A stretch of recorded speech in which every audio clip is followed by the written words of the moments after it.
જય રાજગોર ઓફિશિયલમાં આપ સૌનું સ્વાગત છે. એ જગ્યા જ્યાં આપણે ફક્ત શીખતા નથી પણ આપણી વિચારસરણી, આપણી કારકિર્દીની દિશા અને સમાજમાં આપણા યોગદાનને ટ્રાન્સફોર્મ કરીએ છીએ. તો ચાલો આજના આ ખૂબ જ મહત્વના વિષયમાં ઊંડા ઉતરીએ. ચાલો એક પ્રામાણિક સવાલથી શરૂઆત કરીએ, ખરું ને?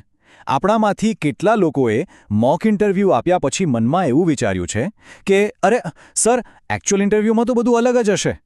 સાચું કહું તો બસ આ જ એ સૌથી મોટી ભૂલ છે જે મોટાભાગના સ્ટુડન્ટ્સ કરે છે.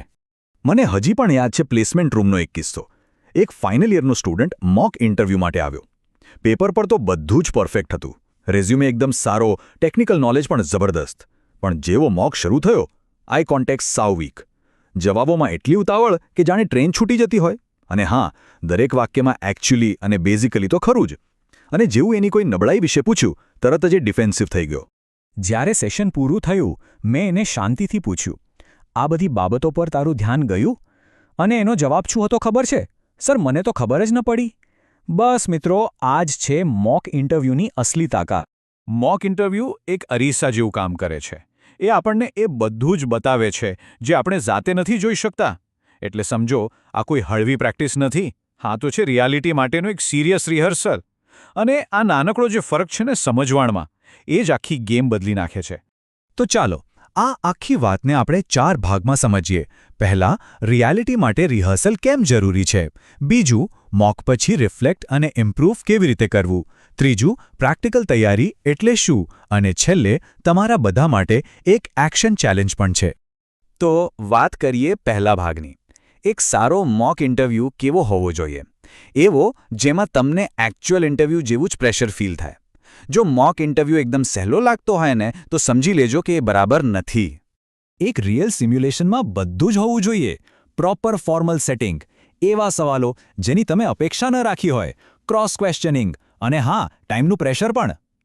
પ્રોબ્લેમ એ છે કે ઘણા સ્ટુડન્ટ્સ મોકને કેઝ્યુઅલી લઈ લે છે અને ત્યાં જ સૌથી મોટી ભૂલ થાય છે. આની પાછળનું સાયકોલોજી બહુ સિમ્પલ છે. આપણું મગજ છે ને, એ રિપિટેશનથી શાંત થતા શીખે છે. જેટલી વાર તમે પ્રેશરવાળી સિચ્યુએશનમાંથી પસાર થશો, એટલા જ તમે એકચ્યુઅલ દિવસે શાંત રહેશો. એકદમ સીધી વાત છે. Fear reduces with familiarity. પરિચય વધે એટલે ડર ઘટે. હવે આવીએ બીજા, અને હું કહીશ કે સૌથી ક્રિટિકલ સ્ટેપ પર. જો તમે મોક ઇન્ટરવ્યૂ આપ્યા પછી રિફ્લેક્ટ નથી કરતા, તો સમજો કે આખી મહેનત પાણીમાં ગઈ. તો દરેક મોક પછી પોતાની જાતને કેટલાક સવાલો પૂછવા ખૂબ જરૂરી છે. કયા સવાલો? હું ક્યાં અટક્યો?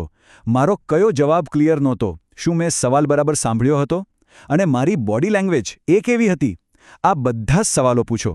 અને મારી એક સ્ટ્રોંગ સલાહ છે, જો પોસિબલ હોય તો તમારા મોક ઇન્ટરવ્યૂને રેકોર્ડ કરો. હા, હું જાણું છું પોતાની જાતને જોવું થોડું અજીબ લાગી શકે છે, પણ એ જે બદલાવ લાવશે ને, એ જબરદસ્ત થશે. તમને એક રિયલ કેસ કહું. એક સ્ટુડન્ટ હતો જે ખૂબ જ ફિલર વર્ડ્સ વાપરતો. એના પહેલા મોકમાં વિચારો 30થી પણ વધારે ફિલર વર્ડ્સ હતા. પછી એણે રેકોર્ડિંગ જોયું, પોતાની ભૂલ સમજી, બીજા મોકમાં આ નંબર ઘટીને 15 પર આવ્યો, અને ત્રીજા મોક સુધીમાં તો 5થી પણ ઓછા. અને પરિણામ? સિલેક્શન. કેમ? કારણ કે એનું નોલેજ નહોતું વધ્યું, એની સેલ્ફ અવેરનેસ વધી હતી. અને આ જ વાત શ્રીમદ ભગવદ્ ગીતા આપણને શીખવે છે કે સ્વનિરીક્ષણથી જ સ્વપ્રભુત્વ પ્રાપ્ત થાય છે. સેલ્ફ ઓબ્ઝર્વેશન જે સેલ્ફ માસ્ટરી તરફ લઈ જાય છે. અને મોક ઇન્ટરવ્યૂ આ સેલ્ફ ઓબ્ઝર્વેશન માટેનું એક બેસ્ટ ટૂલ છે. ઓકે, તો નોલેજ છે, અવેરનેસ પણ છે, પણ પ્રેશરમાં પરફોર્મ કરવાનું શું? હવે આપણે તૈયારીના એ ભાગ પર જઈએ છીએ જેને કહેવાય પ્રેક્ટિકલ રેડીનેસ, જે તમને એકચ્યુઅલ દિવસે કામ લાગશે. આપણે આ તૈયારીને 5 ઝોનમાં વહેંચી શકીએ છીએ. આ 5 ઝોન આખો ઇન્ટરવ્યૂ કવર કરી લે છે. પહેલો ઝોન તમારો સેલ્ફ ઇન્ટ્રોડક્શન. બીજો, રેઝ્યુમે પરના સવાલો. ત્રીજો, બિહેવિયરલ ક્વેશ્ચન્સ. ચોથો ઝોન એટલે તમારી બોડી લેંગ્વેજ. અને પાંચમો, તમારું ક્લોઝિંગ સ્ટેટમેન્ટ. મોટાભાગના સ્ટુડન્ટ્સ ક્યાં ભૂલ કરે છે ખબર છે? એ લોકો શું કહેવું એના પર ફોકસ કરે છે, પણ કેવી રીતે કહેવું એના પર નહીં. જવાબ તો તૈયાર કરી લે છે, પણ ડિલિવરીની પ્રેક્ટિસ નથી કરતા. અને આ સ્લાઇડ પરનો તફાવત બરાબર સમજી લેજો. કોન્ટેન્ટ કરતાં પણ વધારે જરૂરી છે તમારો કોન્ફિડન્સ અને તમારી ડિલિવરી. હવે 1 મિનિટ માટે અટકો અને પ્રામાણિકતાથી પોતાની જાતને પૂછો, શું મેં મારા જવાબોની પ્રેક્ટિસ મોટેથી બોલીને કરી છે કે બસ મનમાં જ ગોખી લીધા છે? આ સવાલનો જવાબ તમારી તૈયારીની દિશા નક્કી કરશે. અહીં જયરાજ ગોર ઓફિશિયલમાં અમે હંમેશા એક વાત પર ભાર આપીએ છીએ. પ્રેક્ટિસ તમને પરફેક્ટ નથી બનાવતી. ના, સાચી પ્રેક્ટિસ, કરેક્ટ પ્રેક્ટિસ તમને કોન્ફિડન્ટ બનાવે છે.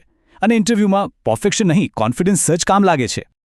ચાલો હવે બધી થિયરીને બાજુ પર મૂકીએ અને એક્શનમાં આવીએ. આ રહ્યો તમારા માટે એક સિમ્પલ એક્શન ચેલેન્જ. આ જ અઠવાડિયામાં તમારે 4 કામ કરવાના છે. સ્ટેપ 1, એક મોક ઇન્ટરવ્યૂ શેડ્યુલ કરો. સ્ટેપ 2, જો શક્ય હોય તો એને રેકોર્ડ કરો. સ્ટેપ 3, રેકોર્ડિંગ જોઈને સુધારવા માટેના કોઈ પણ 3 પોઈન્ટ્સ લખો. અને સ્ટેપ 4, એ 3 પોઈન્ટ્સ પર કામ કરો અને ફરીથી પ્રેક્ટિસ કરો. બસ આટલું જ.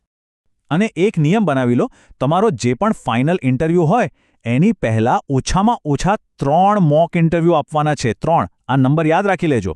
કારણ કે જેટલી વાર તમે એ પરિસ્થિતિનો સામનો કરશો એટલો તમારો કોન્ફિડન્સ વધશે. કેમ કે અંતે તો વાત એક જ છે, પ્રિપરેશન રિડ્યુસીસ પ્રેશર. જેટલી સારી તૈયારી એટલું ઓછું પ્રેશર. સિમ્પલ. આજે મારી સાથે જોડાવા બદલ આપ સૌનો ખૂબ ખૂબ આભાર. જો આજના આ વિશ્લેષણથી તમને મોક ઇન્ટરવ્યૂની સાચી વેલ્યુ સમજાઈ હોય તો જય રાજગોર ઓફિશિયલને લાઇક, શેર અને સબસ્ક્રાઇબ કરવાનું ભૂલતા નહીં. કારણ કે અહીં આપણે ફક્ત વાતો નથી કરતા, આપણે શીખેલી વાતોને અમલમાં મૂકીએ છીએ.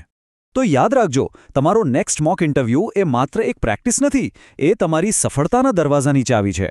તૈયારી જ પ્રેશરને હરાવશે. હવે સવાલ એ છે કે તમારી આવનારી તક માટે તમે કેટલા તૈયાર છો?